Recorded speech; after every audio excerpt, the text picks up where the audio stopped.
de República Dominicana, por estar en contacto con nosotros, intentando producir hoy otra nueva entrega de Los Sabios en la Z. Hoy tenemos como tema algo muy trascendente: la economía global y sus debilidades. Otros dirían vulnerabilidades. ¿Cómo afecta a las personas sencillas? Al que vive del sueldito. ¿Cómo afecta las esperanzas de encontrar empleo al que no tiene? ¿Cómo afecta el ingreso, el nivel de los salarios, el costo de la energía?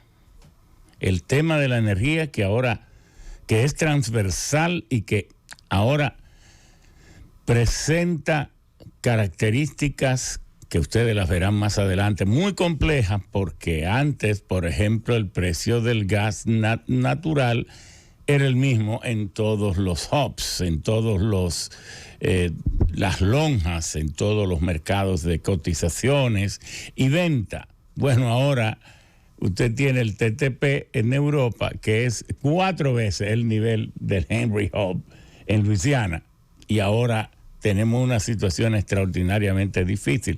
¿Cómo afecta los alquileres y el costo de la vivienda? La comida, el bienestar, la calidad de vida. De eso estamos hablando. ¿Cómo ha crecido la economía mundial en este 2022, que se dice que 3.4, pero que este año solo va a alcanzar los 2.9, aunque el año que viene tendrá un pequeño repunte? ¿Cómo anda la economía global desde el punto de vista de esa nación que de repente se ha convertido en la fábrica del mundo, en el motor del tren de la dinamización económica, que es China ahora, con su recuperación de la pandemia, con el levantamiento de las restricciones y su vuelta a la producción total? Como China, si crece China, aporta la mitad del crecimiento del mundo, mientras que Estados Unidos, siendo la primera potencia, solo aporta el 10%. ¿Y cómo nos va a ir a nosotros aquí en pequeño, en estos 2/3 de isla, en el Caribe? Por eso es importante este programa y que luego usted participe para que nos dé sus opiniones. Y es importante esto porque cabe la pregunta: en esta lucha que tenemos contra el cambio climático, que está gobernando prácticamente todo lo que hagamos, todo lo que hacen las naciones, ¿se debilitará el esfuerzo que se hizo en el Cairo con la reunión de la número 27? La transición energética aquí seguirá siendo una narrativa, porque el país va, firma acuerdos, viene, los ratifica y entonces no los aplica. Son como leyendas de, bueno, sí, está bien todo, pero vamos y firmamos todo esto del cambio climático, la transición energética. ¿Y qué es la transición energética? Bueno, ir pasando de los combustibles fósiles de mayor contaminación y emisiones de gases de efecto invernadero a otros combustibles fósiles como el gas natural, que emite mucho menos, contamina mucho menos,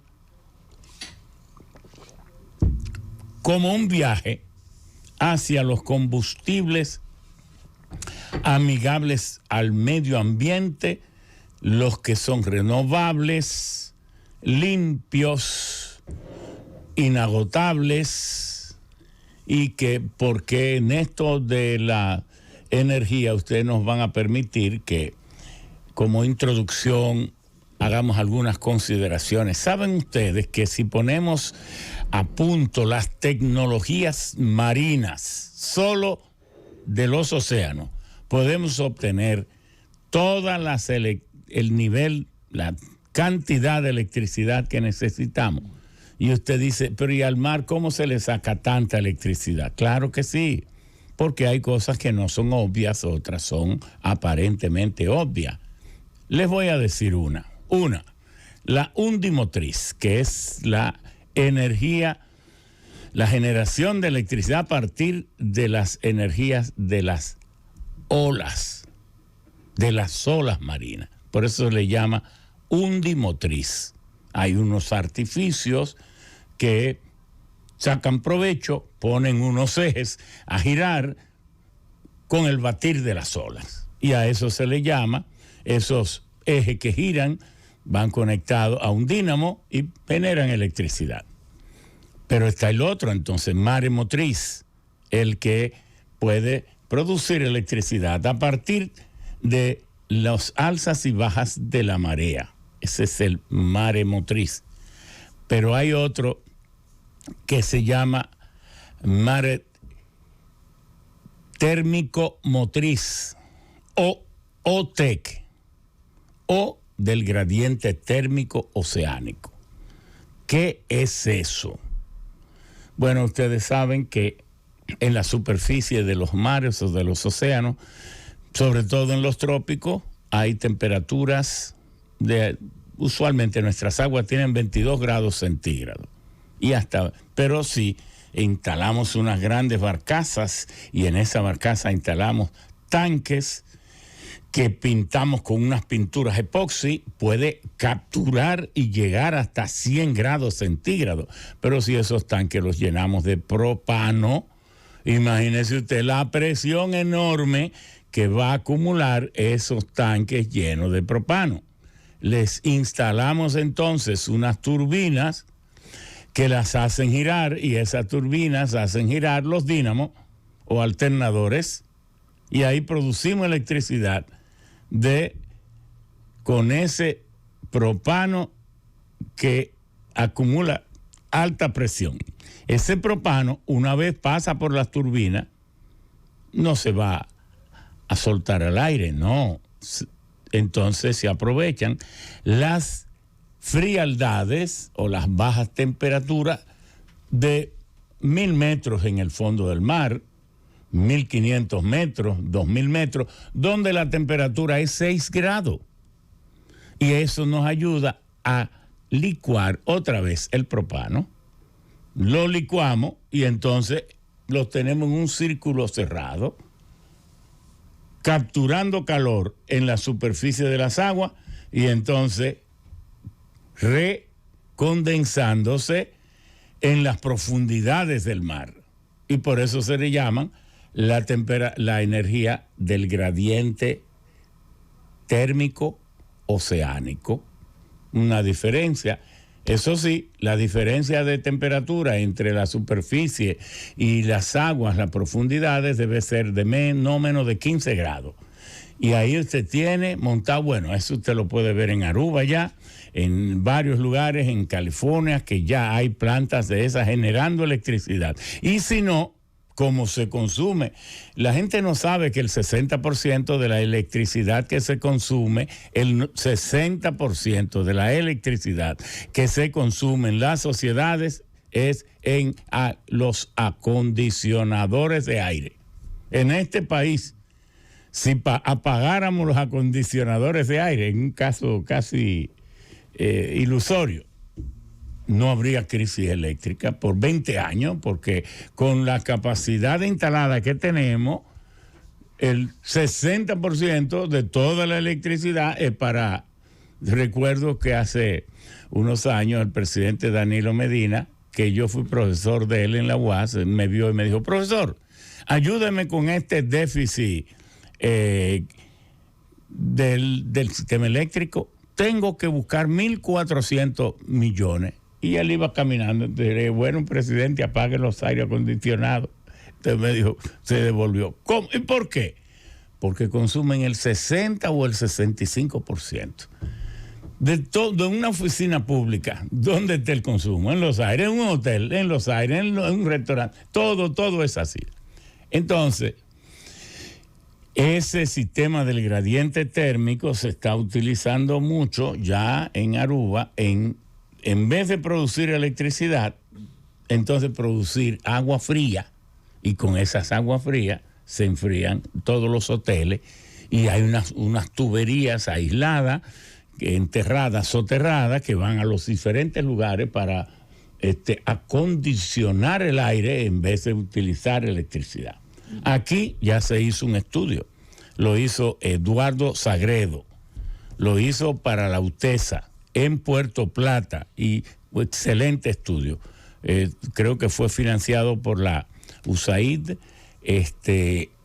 para poder utilizar las aguas frías producidas por ese gradiente térmico oceánico en el Atlántico para enfriar, darle aire acondicionado a los hoteles de Puerto Plata.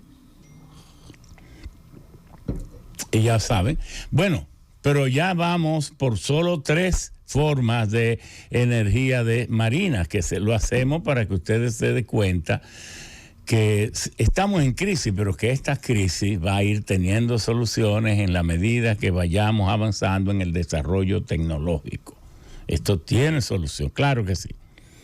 Bueno, son 3, pero otras formas, la energía osmótica, es decir, por ejemplo, aquí en el desembocadura del río Sama, ¿usted sabe los millones de toneladas de agua que no tiene sal que trae el río Sama? Bueno, esas aguas, cuando impactan las aguas del mar que están muy saladas, entonces hay una presión osmótica, entonces se montan unas plantas que son, por cierto, muy sencillas, con una membrana, donde las aguas del río que no tienen sal y las aguas del mar que sí tienen sal, entonces provocan un forcejeo, digámosle así, una vibración en las membranas que son aprovechados por impulso con émbolo para generar electricidad. Y eso se le llama energía osmótica, otra forma, o energía azul se le llama también. Bueno, y entonces tenemos las corrientes marinas. Todo el mundo sabe eso. Las corrientes marinas son 24/7. Incluso tienen ventaja ante la energía del viento, porque el viento, los molinos de viento generan si hay viento, pero si no hay, no generan. En cambio, las energías marinas son permanentes 24/7. Entonces, si usted coge un molino de viento y lo invierte y lo mete en el mar, entonces, y ahí va a tener una fuerza, una corriente que va a mover las aspas de esos generadores de manera permanente.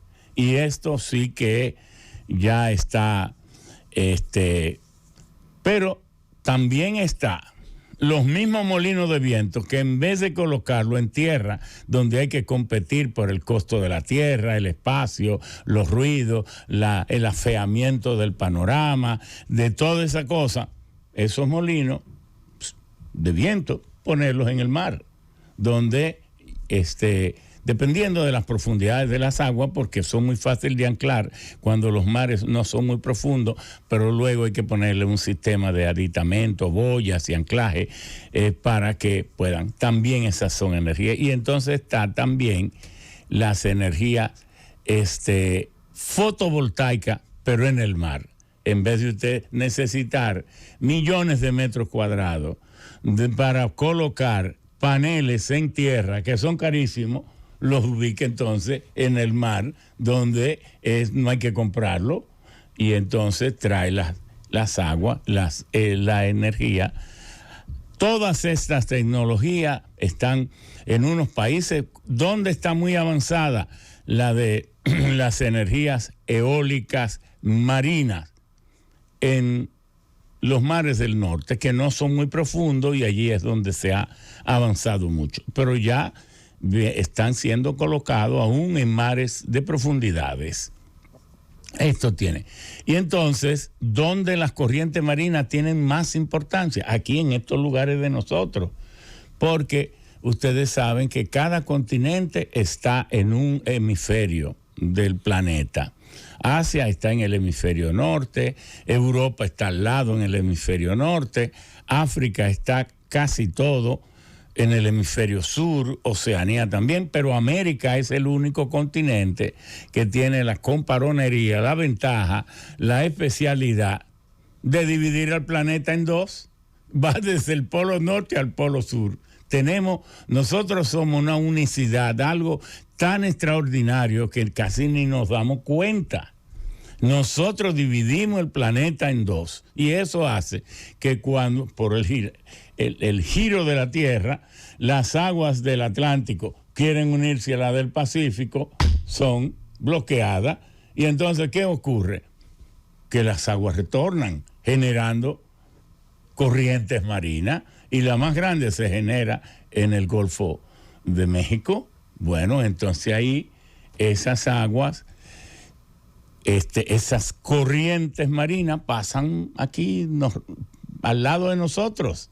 Solo tenemos que empezar a aprovechar cuando estas tecnologías estén a punto comercial, no ponernos nosotros a inventar de que cómo podríamos nosotros destinar miles de millones para estar experimentando. Eso todavía no está a nuestro alcance, pero sí tan pronto lo estén, es saber que debemos hacerlo. Y entonces, otra cuestión es que el país tiene que vigilar muy de cerca es el desarrollo de los almacenamientos de electricidad. Porque nosotros no tendríamos por qué limitar la cantidad de proyectos fotovoltaicos, de esos solares, que se instalen aquí. Ahora lo tenemos que limitar. ¿Por qué?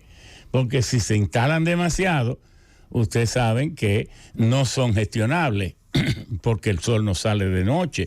Y cuando usted oye decir, instalaron 100 megavatios en fotosolar, no, lo que han instalado son 20 para los fines de que el país funcione permanentemente, porque solo aprovechan 5 horas. En realidad es el 20%, como el día tiene 24 horas, se dice que instalé 100 megavatios, pero no es 100 megavatios cada hora, es solo en 5 horas, porque los sistemas fotovoltaicos en realidad generan muy poco, por debajo de las 10:30 de la mañana, muy poco, un 1.2%, y después de las 4 de la tarde también. Entonces solo son 5 horas, de manera que cuando podamos almacenar la electricidad en diferentes lugares, construiremos plantas de almacenamiento, pero también si el INDRI fuera más creativo, tuviera más tecnología y tuviera más nivel, bueno, pues estuviera aprovechando también el rebombeo. Una vez usted turbina las aguas en horas que a usted no le convenga, manda esa agua otra vez para la presa. ¿Para qué? Para usarla cuando usted tenga demandas pico. Porque usted oye decir que Tavera tiene 80 megavatios, pero 80 megavatios por 3 horas nada más, porque hay que dejar que el agua se acumule para poner esa turbina a funcionar por 3 horas. Pero eso es, nosotros sabemos que estamos malgastando las aguas. Todas las aguas que van a irrigación, el 70% se pierde, está mal utilizada, y además usando cultivos que no tiene sentido que nosotros lo tengamos. Una islita pequeña, que su río no tiene altura como para tener nieves permanentes que se derritan poco a poco y siempre alimenten los ríos, no tiene nada de eso. Lo único que tiene es lluvia y por cierto no tantísima como alguna vez. Entonces, ¿por qué insistimos en sembrar arroz? Cuando el arroz y los hijos de millonarios son las cosas que más se parecen, son dos malcriados, porque los dos requieren una piscina. El arroz se produce en piscina y no se concibe un hijo de millonario sin piscina. Entonces son dos cosas extremadamente. Aquí no se debe sembrar arroz. ¿Por qué? Porque requiere tanta agua y con esa agua usted puede producir 10 tipos de cultivos distintos que producen 1000 veces más que el arroz. Porque, óigase, una tarea de tierra, sembrar de aguacate, porque yo los tengo. Una mata, después de aguacates de calidad, Yo tengo matas que me producen 300 aguacates y van a seguir produciendo más y que se venden a 40 pesos cada uno. Oiga, usted tiene 300 aguacates, a 40, son 12,000 pesos por mata y usted tiene 20 matas por tarea, 240,000 y el arroz le produce 14,000 pesos al año. No tiene sentido. Y eso de que de poner un pueblo a comer arroz caro, de que para que los productores lo puedan producir, eso y un disparate son cosas igualitas. Entonces hemos estado masacrando nuestro pueblo, vendiéndoles ideas falsas de un nacionalismo y un patrioterismo mentiroso, de que no, que la seguridad alimentaria. ¿Pero y seguridad de qué? Y entonces la salud, la medicina, usted produce medicina. Entonces, ¿dónde está la seguridad médica? Salúbrica. Usted produce energía, entonces, ¿dónde está la seguridad energética? No, usted lo que tiene es que producir en su campo todo lo que le dé buen dinero. Y lo que le cree problemas en otras áreas, escasez de agua y cosas, no lo produzca. Eso no es para usted porque hay otros países que lo pueden, Vietnam lo puede producir idealmente, Vietnam, Laos, Camboya, esos países como que fueron hechos para el arroz y parte de la India y China, bueno, y los chinos que hace 5 y 6, 4,000 años hasta las montañas las hicieron en niveles, en una forma impresionante, como usted lo ve en yo lo he visto personalmente, con una altísima productividad, pero aún así, el arroz solo es bueno, pero sembrar el arroz nunca ha dado dinero. Y entonces, ¿por qué usted va a coger la mayor cantidad de agua de su país para producir lo que no conviene producir? Eso no tiene sentido. Pero bueno, tenemos distinguidos invitados que nos van a dar con plena seguridad muchas informaciones sobre lo que es el estado de la economía. ¿Qué podemos esperar de ella? Es cierto que ya la pandemia, ya Estados Unidos derogó el estado de emergencia de la pandemia. Yo no estoy seguro si aquí se ha hecho, creo que sí, ¿no? Pero de todas maneras, porque así como se creó un estado de emergencia por la pandemia, hay que derogarlo, porque eso le da al Poder Ejecutivo una serie de prerrogativas que no tendría cuando sea derogado ese estado. Y asimismo, saber si vamos a tener entonces una gasolina y un gasoil caro porque hito quiera, porque entonces baja afuera y aquí no baja. Entonces, por haber subsidiado una vez, ahora hay que dejarlo caro siempre, porque cada vez que baja, que lo bajen, que hay que bajarle 40, no, es que subsidiamos. Entonces, el fantasma del subsidio ya imposibilita bajarle el precio a los combustibles porque se usa como excusa, y eso es un engaño a la población. La ley, que por cierto la hicimos nosotros, fue para que cuando subiera afuera, subiera aquí, cuando bajara afuera, bajara aquí. Entonces, para que no hubiera engaño, que eso fuera transparente. Y permítame decir cómo fue eso. El Leonel Fernández visitó a Peña Gómez cuando estaba en el Hotel Williams en sus tratamientos en busca de salud.